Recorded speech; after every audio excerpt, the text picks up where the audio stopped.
في الدنيا إن آمن ليكون।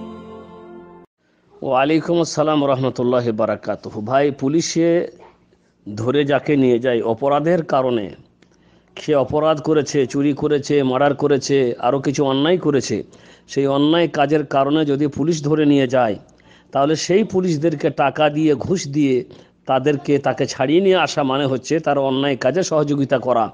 বরং তাকে আইনের হাতে তুলে দেওয়া হয়েছে, আইন তার বিচার করুক, এটাই আমাদের চাওয়া উচিত।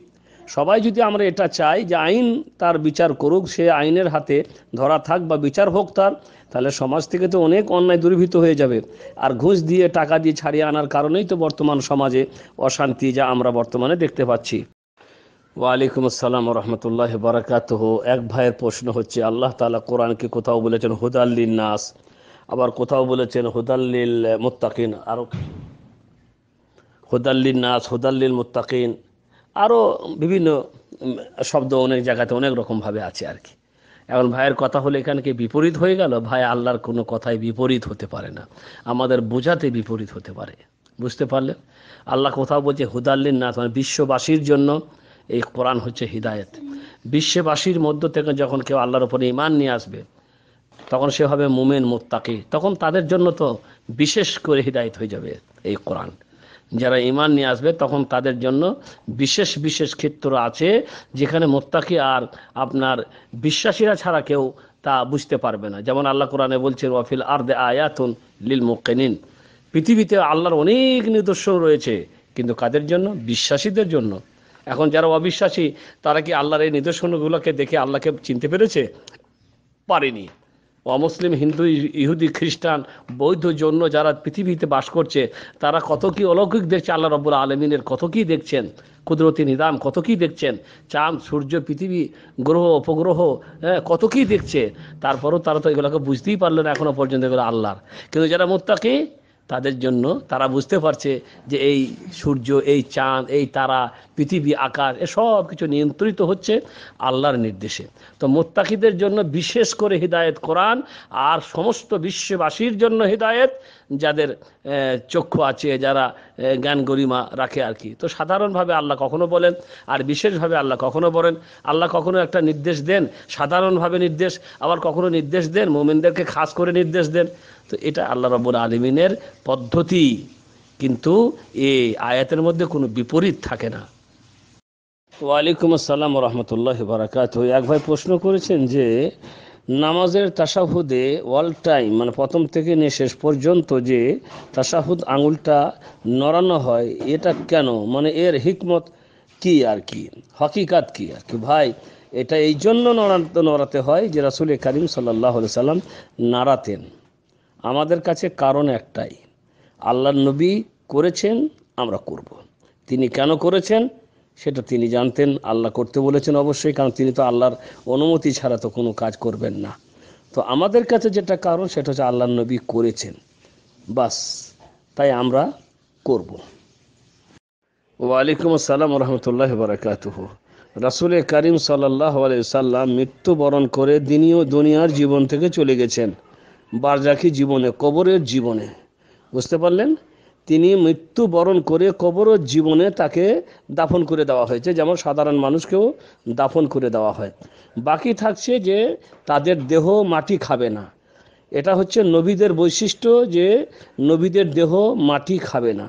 আর একটা হাদিসে আসছে যে নবীরা তাদের কবরে জীবিত থাকেন, কিন্তু আমরা জানি না তারা কি অবস্থায় থাকেন না থাকেন। আমরা শুধু এতটুকুই যে দুনিয়ার সাথে তাদের কোনো সম্পর্ক নেই, তারা দুনিয়াতে মৃত্যুবরণ করে কবরে চলে গেছেন।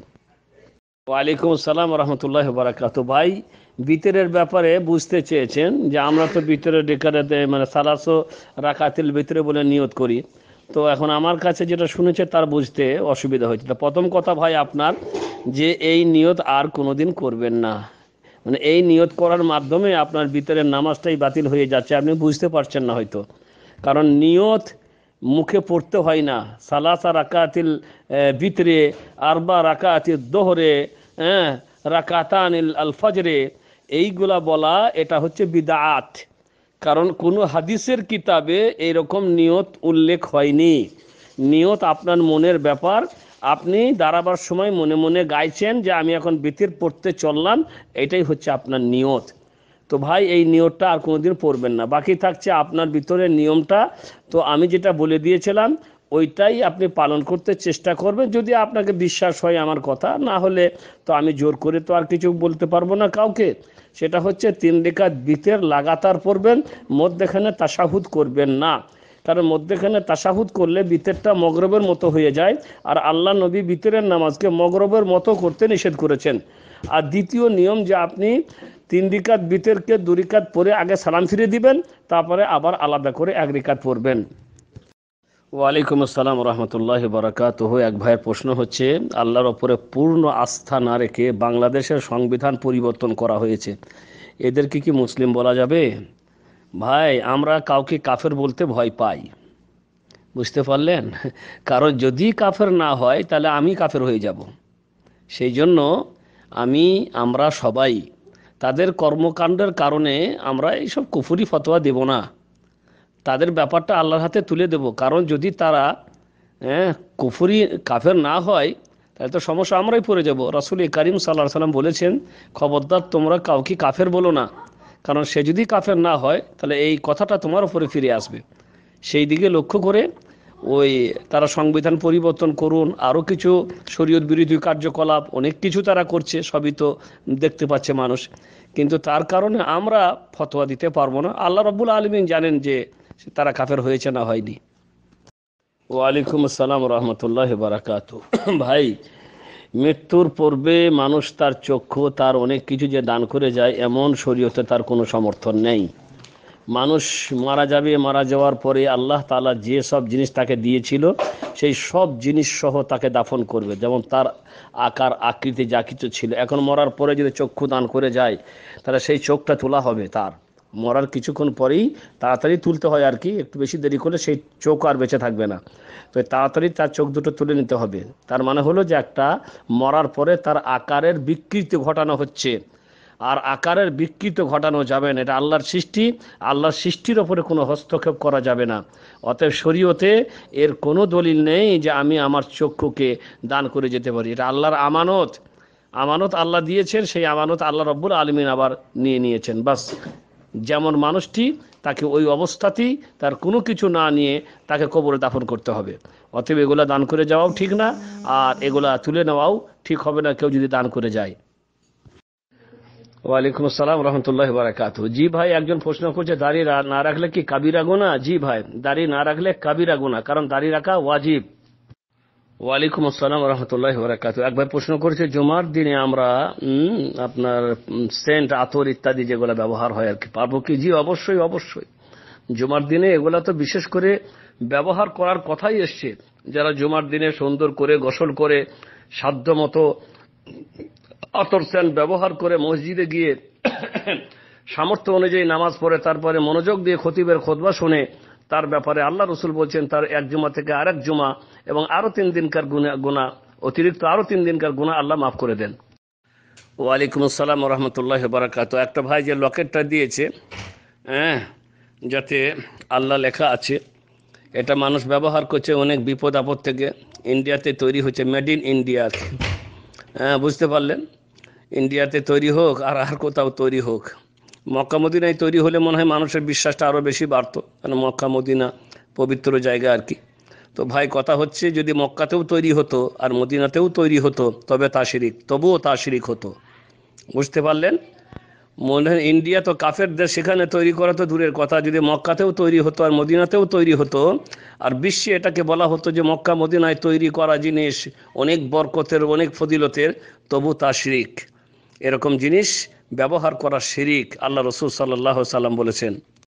ওয়ালাইকুম আসসালাম রহমতুল্লাহ বারাকাতুহু। ভাই, রাসূল করিম সাল্লাল্লাহু আলাইহি সাল্লামের মুসনাদ আহমদের যে হাদিসটা আপনি উল্লেখ করলেন, এই হাদিসটির ব্যাপারে হাদিসের পণ্ডিতগণ যারা হাদিসের পণ্ডিতগণ যারা হাদিসকে যাচাই বাছাই করে জয়ীফ, দুর্বল, মওযু বানাওয়াটি সব পার্থক্য করেছেন, তাদের কাছে এই হাদিসটা আমলযোগ্য হাদিস হিসাবেই গণ্য হয়েছে। জি, আমলযোগ্য হাদিস।